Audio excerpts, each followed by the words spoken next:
বৃহস্পতিবার থেকে গত ২৪ ঘন্টায় রাজধানী ঢাকা এবং আশেপাশের অঞ্চলে ২২ মিলিমিটার বৃষ্টিপাত রেকর্ড করেছে আবহাওয়া অধিদপ্তর।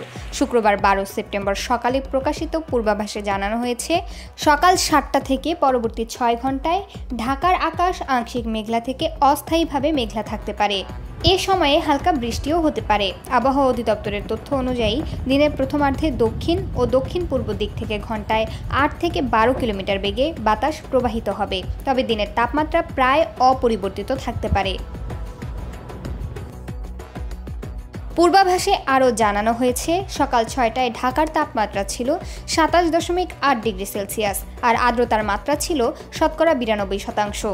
গতকাল ঢাকায় সর্বোচ্চ তাপমাত্রা রেকর্ড করা হয় ৩৩.২ ডিগ্রি সেলসিয়াস এবং আজকের সর্বনিম্ন তাপমাত্রা ছিল ২৬.১ ডিগ্রি সেলসিয়াস।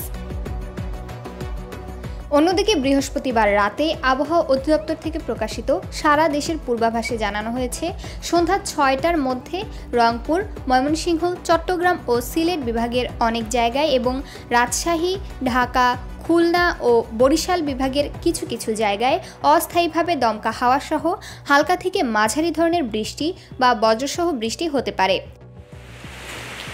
সেই সঙ্গে দেশের কোথাও কোথাও মাঝারি থেকে ভারী বর্ষণ হতে পারে।